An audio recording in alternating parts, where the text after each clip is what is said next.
Hello everyone, my name is Billy. I'm the Emergency Management Solution Specialist here at D4H, and welcome to our brand new initiative, Hazard of the Month. The purpose of these pre-recorded, quick, raw, uncut demos is a more advanced interpretation of our software. So again, if you want to take your time to look through our software, focus on the functionality, visit our website, check out our YouTube channel. We have much more in-depth tutorials there. But the purpose of these videos is for me to take our foundational software, our easy, uncomplicated, straightforward software, and you kind of watch me and I narrate how I would interpret specific case studies and examples from my personal emergency management experience, but also how you can apply our software to work for any incident. So we're going to move quickly, we're going to be showing you really swift capabilities, a lot of advanced features, and we're not really going to focus on necessarily the nitty-gritty functionality, but more so the end result presentation.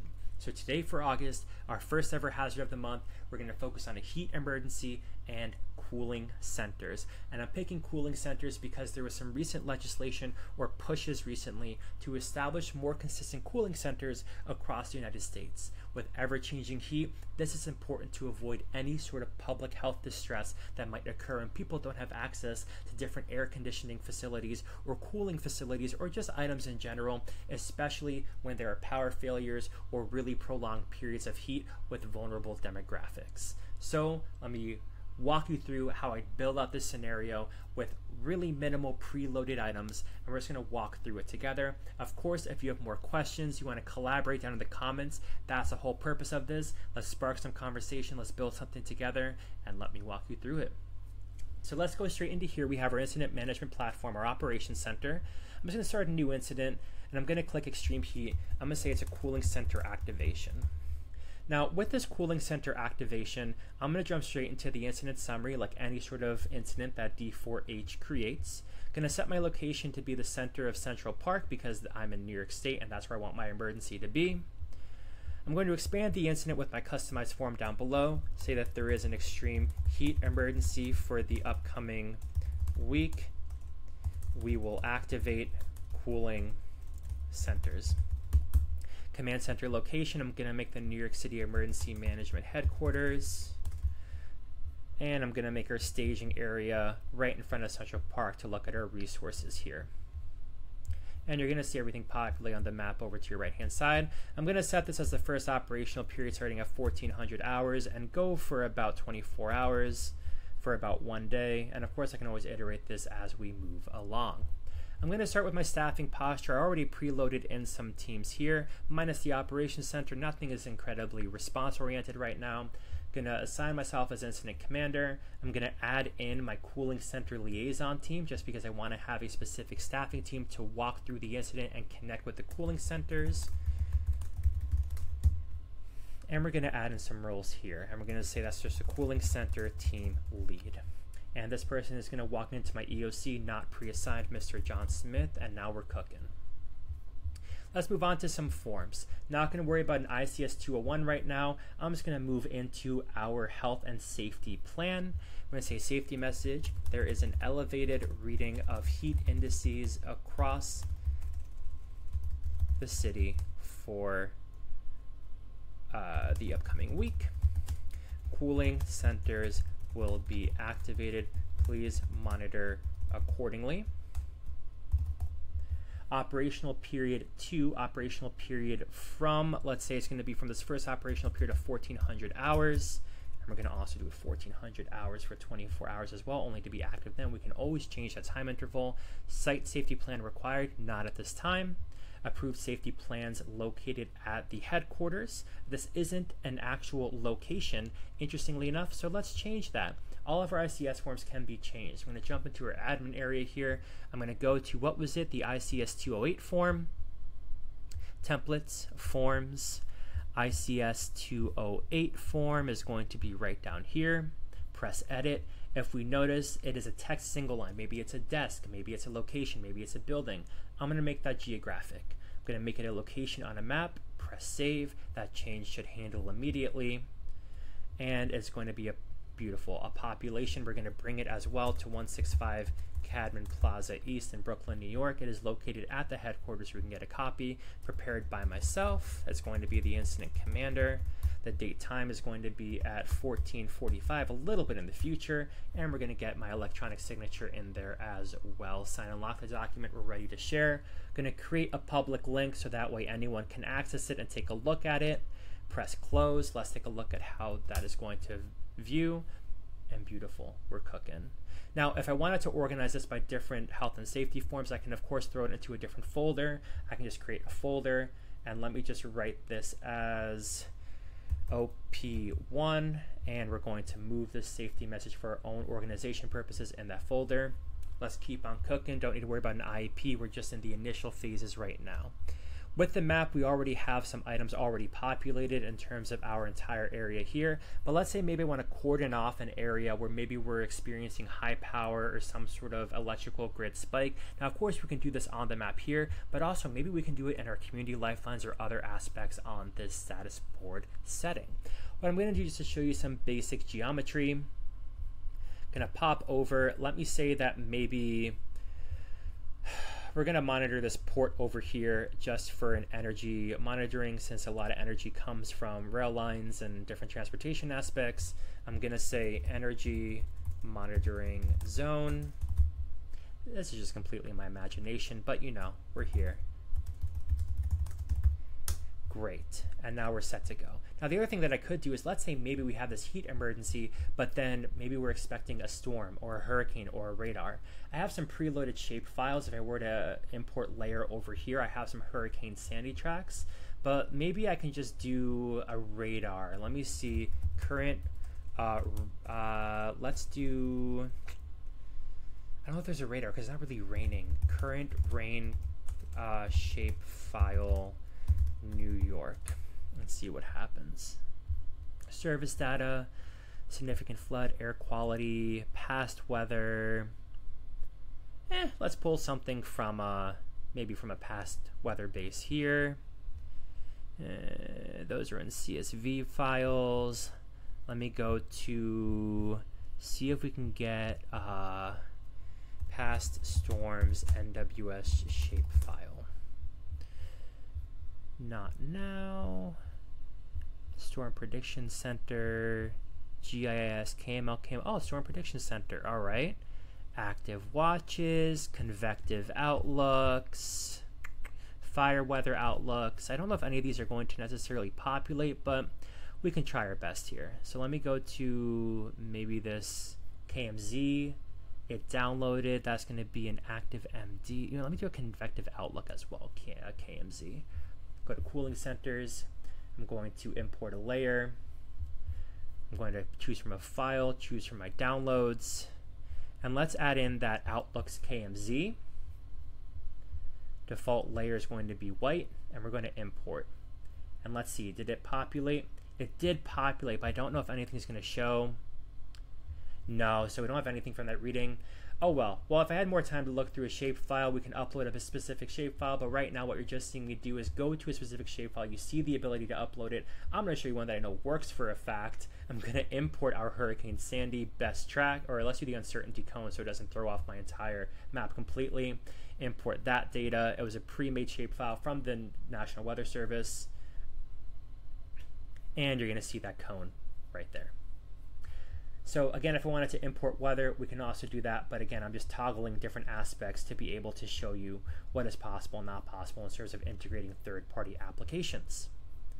All right, let me go back to my map here. Perfect. And we're going to move on to our status boards. I can focus on tasks in a little bit, but I want to start filling out some situational information. Let's start with air monitoring. This is one basic status board that we took from our D4H extension packs. If I go here to D4H extension packs just for your own research, you can see that we have a bunch of different templates and packs you can integrate into your own incident right here. So with the air quality, maybe I add in a specific area. I'm gonna just do a default one right now. Open it up. Let's say it's going to be monitored. Let's do pollution alpha. Start time, we're going to start monitoring at 1500. Finish time is not going to be applicable at this time. We're going to put this by maybe right on Route 87. Let's say right around here. and you're going to see it on the map right there. Status, going to say reportable. You saw the color change. Maybe we have some numbers there. I'm going to say it's just me again. We can always add in different people at different times. And now we have an air quality monitoring. And we can also change this little pinpoint here to maybe more of a circle geometry. Again, everything is customizable. You saw me change it in the admin area, keeping the themes consistent. Community lifelines. We have nothing uploaded right now. Let me add in from my collections. Which ones do we want to consider? Maybe we want to think about community safety for heat. Maybe we want to think about, is there a hydration one? Perfect. And maybe we want to do a public health one as well. And press import. And so these are just pre-made lists. Again, everything can be changed. Update the hydration. I'm not going to spend a lot of time on this out of here because, again, superficial overview and demo to show you how you can start to apply different applications to our software.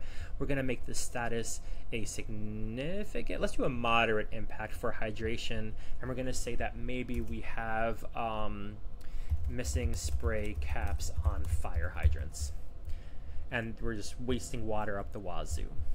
Maybe if I go down to public health and I want to do this a significant impact, and we're going to do high heat resulting in reportable illness.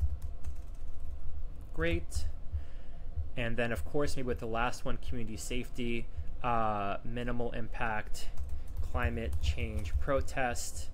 And we're going to say the impacted area. Let's say there's a protest in terms of climate control down by the UN. And we're going to zoom into this area over here.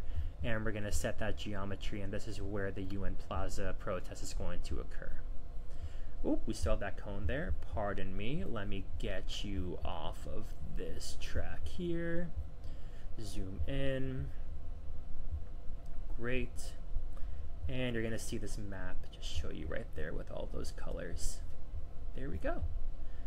So now we're kind of cooking with different geographic elements. Before I go into cooling centers, that's kind of the creme de la creme and the purpose of this whole incident. I want to focus on the other ones first, just because I want to show you the really cool CSV upload for those cooling centers.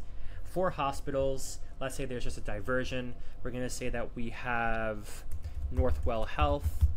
If we had hospital managers' names, let's just say it's Jane Doe. The location for Northwell Health. Let me see if a Northwell Hospital, Jones Beach, why not? Let's add it in there. Diversion status, partial diversion, and then we can update that information as needed. Maybe I'm going to tag the safety officer and say there is a partial diversion at this hospital due to heat related illness close to Jones Beach. And now that is logged, and we'll revisit that later. Gonna go back to hospitals. Let me just change this out here. I'm actually gonna remove these layers because this is kind of throwing off how I want to view different elements in my map. Great, and let's just zoom in a little bit more. We don't have hospitals set up yet. I'm gonna do air monitoring. I'm going to do hospitals, and you see that hospital right down here, Jones Beach.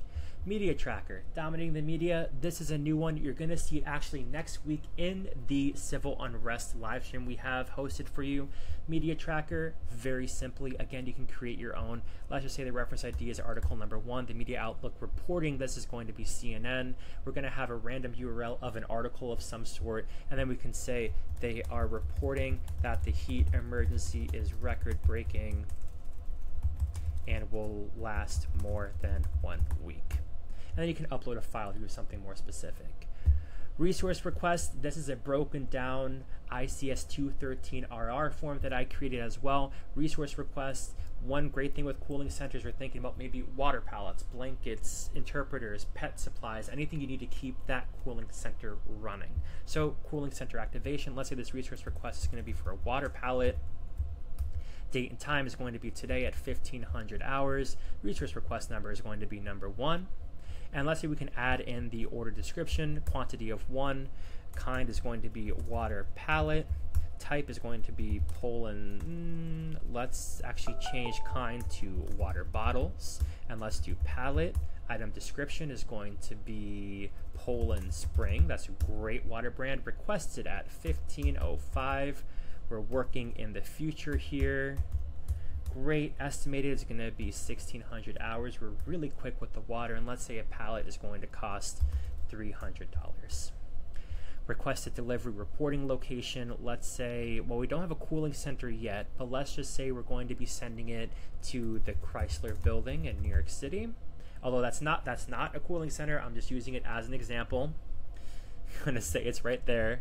Suitable substitutes. Maybe they have Dasani instead of Poland Spring. Requested by cooling center team lead John Smith. Priority is going to be urgent. And section chief approval. Let's move it on in the workflow. It is approved for logistics. Section chief approval, signing that lock there. And this part of the section is now locked, and we can move on for logistics. Same thing if we were to get that payment set for finance. Lastly, staff tracker. Not going to spend a ton of time here. It's just if we were to track different staff across our entire incident. So cooling center, maybe we have our cooling center team liaison going around to different centers. ID, maybe this is the staff ID of 863. The status that they're going to be deployed. The personnel name is going to be John Smith. Personnel role is going to be cooling center team lead. Check-in location is going to be the headquarters of New York City, Cadman Plaza East. Boom, and then date time checked in, date time check out, signature approval. And what we're going to do actually just to see him on the map, let's move him back to the Chrysler Building just because that's where he's going to be in terms of being deployed for that water right there. Now, with all of our information, let's take a quick look at the map here, make sure our layers are checked here. Let's expand it, and we can see that we have our entire look here of different air quality, incidents, protests, what is happening around the water pallet is going to be delivered right next to the protest location, and we have our hospital with the diversion down on Jones Beach. Cooling centers. This is where I'm going to show you the different types of uploading CSVs and the ability you have to import large pockets of information into our incident summary and our incident as a standalone. Going to press import here, choose from file. Let's go to my collections here. I'm going to go into projects and Cool It NYC cooling sites. Now keep in mind, I have been running cooling centers this whole demo, but these are going to be outdoor cooling sites used in New York City from 2020 from their New York City open data resource. Going to press open. I'm going to align my CSVs. Status, great. Let's do this as feature type. Let's do this as property name. Let's do the longitude and the latitude, and we're going to import. It's going to take a while because there's about 300 to 400 different cooling sites. You see that all populate. Actually, that was very fast. But you see here how now I have just imported that entire CSV of all these different types of locations across the city. And if you've noticed, look at our map. This is insane. 63 different cooling center sites that now I can track and I can look at and I can go into. Let's say I go into the Bathgate Playground and I want to edit this one. Oh, that's going to be the location. Let me actually go to the Newton Barge Playground over here. And I can see the open hour is going to be 1,600 hours. Closed hour, we're going to close it at 2,200 hours today, but it's going to open tomorrow, don't worry. It is ADA accessible and pets allowed. But the point being, this is wild how I pressed one button. I was able to upload about 300 different items into our map here. And if I go back to our map, you're going to see again, we have this really great view of all of our different cooling centers across New York City. And maybe this imagery is a little bit overwhelming. I can make it dark gray and make it a little bit more contrastable across our entire look here. We got our status boards, we got our roles, we started to communicate in the log section. Before I go back to logs, I'm going to go into tasks. Again, with tasks managed by objectives. So we have my incident commander checklist, not heat specific, but again, I'm going to keep it short. We have our roles. I'm going to assign myself, let's see, there we go. And now I'm assigned to this task. I can assign myself to all these tasks as well, but I'm just going to start updating it so you can see what it looks like in practice and how that is going. We have the brand new hospital incident command system. Maybe for this heat emergency, I'm also expanding to the healthcare field. We have all these preloaded lists here. So again, maybe we have a little bit of a utility failure, but they are organized by different sections: command, operations, planning, logistics. We can track it all. Logs, we saw that the safety officer was previously contacted. I'm going to see what's going on. Click on this tag here. I can go straight to the communication in our chat. Right now, I am basically puppeteering my own incident right at my fingertips by having all this information and setup right in front of me. Last thing I want to do, I want to focus on our weather. So look at this. I can get a full forecast of this heat emergency in Central Park. Obviously, this is not a heat emergency currently because it is raining where I'm currently at, and the weather is not necessarily as hot. This is also in Celsius. I don't have my account in the Imperial system, but we can customize that for you at D4H. So now I can see how this incident is going to progress over the next few days, and I can also log with the weather widget right up here, send it to my log, and we're good to go. We're good to export. Let's finish up with the dashboard here to see how we're looking. I'm going to remove some of these boards. I'm going to remove the personnel. I'm going to remove the tasks there. I'm going to remove nothing else at this moment. We got our objectives, we got our air monitoring, we have our community lifelines, we have our media tracker. Because I was published in the future, we're not going to publish anything. The resource request, we're doing great. We're -4 minutes ahead of schedule because, again, that resource request is supposed to happen at 1500 hours and is currently 14:56 Eastern Standard Time. And we have our cooling centers organized by status. Clicking that there, I can go take a look at it, and we are just cooking in the heat.